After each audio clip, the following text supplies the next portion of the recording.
Hey, this is Joe Gilder from Presonus, and today we're talking about layers. Like an onion.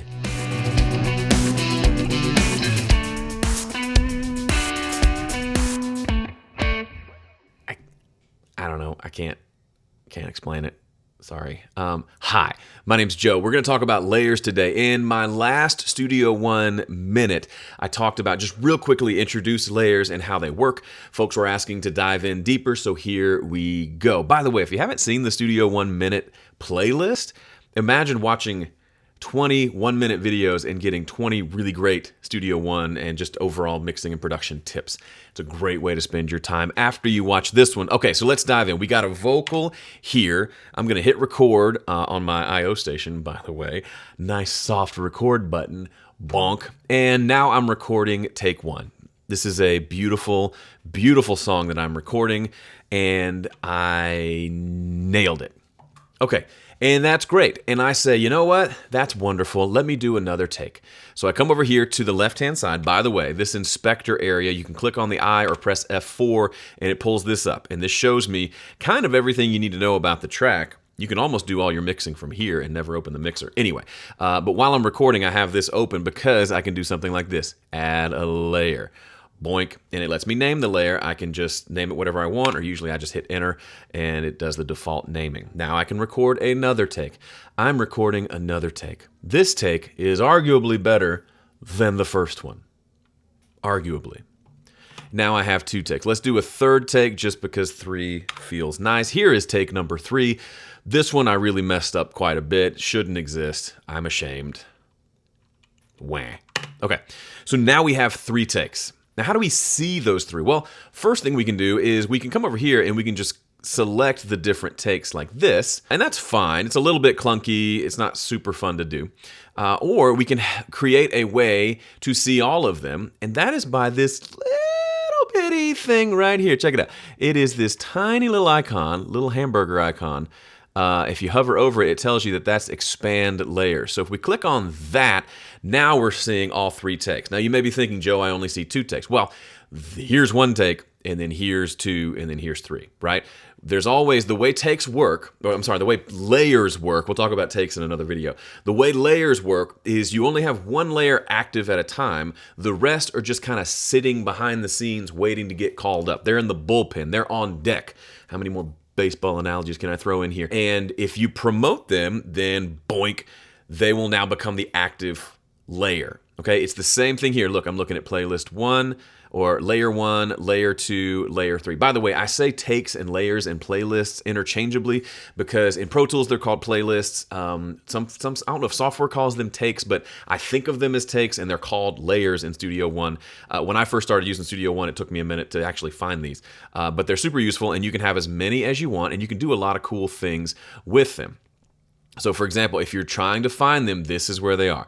That cute little button right there will pull them up, and you can see them all. And if I hit this up arrow, it automatically promotes that particular layer to the topmost layer, which is the one you're hearing. So if I hit play, you'll see this in action. Bonk. And now I'm recording. This take is arguably a bit, shouldn't exist. Okay, you see how when I switch between them, when I promoted them with that arrow, it was the same as selecting them here, even if I couldn't see them all because the layers weren't expanded. Okay, all right. So now the big thing you do with layers, at least from my perspective, is use them to comp together the best of the 3 takes. That's the idea, right? I've seen people post that they want to be able to edit and do different arrangements via layers. I would say don't do that. If you want to do different arrangements of the song and have different versions, I would do that. I would just go save as and save it that way. So you can have different complete song files that you can adjust. Doing it with layers isn't the way it was designed, and you're going to be frustrated if you're trying to do your production that way. But let's take a look. How do we comp these together? Well, the way I like to do it is I like to create an all new layer, and I'll name it something like comp. So as you can see, I have 4 layers, 3 down here and 1 called comp. If I switch the order, the comp one is now down here. I'll make the comp the active layer, and then you'll notice when you zoom in and hover over these other layers down here, do you see that the pointer changes to this? It almost looks like an eye. This allows me to select sections and promote them. So instead of promoting the entire take one, I could say I really like this first part here. And it automatically bumps it up there. And check this, it automatically does a fade. So you don't have any pops or clicks, which is so smart. But one thing you may want to do is before you promote it, you need to hear it, right? So if I hit play right now, what are we going to hear? Crickets. There's nothing because the active layer is empty. There are two ways to approach this. You could just select the first one and listen to that, bonk, and then select the second one. I'm recording, but that's not, to me, that's not the best way to work. The easiest way is to come over here and you'll notice there's a little solo button with each of the layers. This allows me to listen to that layer without having to promote it. So instead of doing this, where I'm actively having that layer promoted, I can just click between the solo and listen to them. Bonk, and I'm recording. As here is take. By the way, you can do that. I'm pressing up and down arrow to move between them. Once one of them selected, and I'm pressing S to solo. And it automatically turns off the previous one, which is what you'd expect it to do. Bonk. And now I'm recording another take. Ooh, I like take two for this first part. So I select it, and it bumps it up and automatically promotes it. I don't have to do copy and paste. I remember the days of learning how to do this in Pro Tools. It was a lot of like copy, move, paste, and it was, if you slid it over a little bit, you were totally hosed. So as you can see, we can come through now, and we don't even have to listen, and we can just quickly select the different sections that we want, okay? And we have to make sure that this solo is turned off. Now we're listening to the active layer on top, and here's what it sounds like. I'm recording another take one. This is a bit shouldn't exist. I'm ashamed. I'm recording, and wah. it goes, and wah. That got me. That tickled me. But as you can see, it comped them together. Obviously, in a real take, you would probably move these around and make it a little more precise, but you can because it automatically puts the crossfades in there. So I can come right here and move like this, and check it out. Look what's happening. It's moving the crossfade, but it's also making note of where that crossfade is happening in those layers beneath. So I can very quickly look and see, oh, okay, this came from here, this came from there, and I can make adjustments as needed. It is, if you've done any kind of editing, comping in any other system, maybe they've gotten better over the years, but this is killer. And this has been a part of Studio One for lots of versions. I think a lot of people don't realize how cool and powerful that is. Now, if I've got the take that I want, I can just do like this. I can just hide those layers again, and now I can see it right there. And if I want it to be all one big audio file, I can duplicate this layer, and it makes, we can call this bounced or whatever. Now I've got my comp here, my bounced layer is active. I can select all of that, hit Command B, and it bounces it down as a brand new audio file. So that looks better. You know, if you've got a vocalist who's a little sensitive about the fact that you had to comp together 78 takes and every syllable has been comped, you could make it look like this, so when they come back, they say, oh, look how great I performed it. And it'll just be our little secret, okay? So that's the idea of layers. Now, let's switch gears here for a second, and let me show you how this works if you have multiple tracks. Now, I apologize to my boss, Jim, who got this song stuck in his head, but this is what I recorded for that Studio 1 minute video. I'm singing a song and tapping on my mic. Okay, so that's going to be a hit song. I should probably finish that at some point. What if we have two takes, two tracks? We're recording like a drum kit or a vocal and a guitar or whatever. We need to be able to, we want to comp these together. How do we do that? Well, we can select them, and we can show the layers, and we can change the layers, but as soon as we deselect them, they're not going to stay together. The best way to do it in this scenario is to select the first track and the second track, or however many tracks there are, hit Command G or Control G on a PC, and we'll group these as edit group or something. And now, whatever I do to one will happen to the others. So if I select this one, great. If I cut something out, no matter what I do to one of them will happen to the others, which means I can switch between different layers, and all the tracks in this group will switch.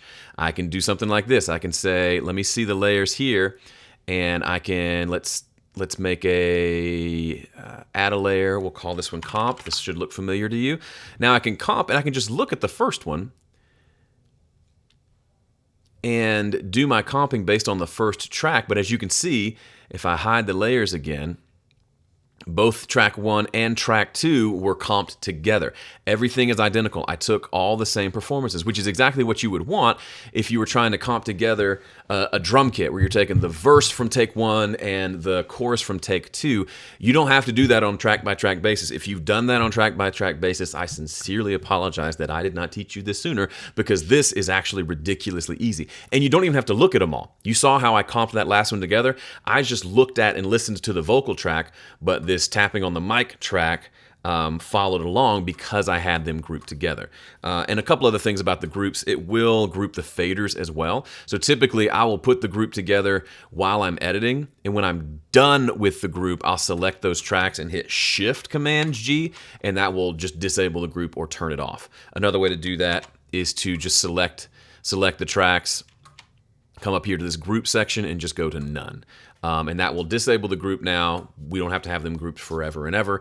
That's the one situation in Studio One where I use groups. Any other situation, like if I want to move faders together, I don't have to group them. I can just select them and move the fader, and they'll move together.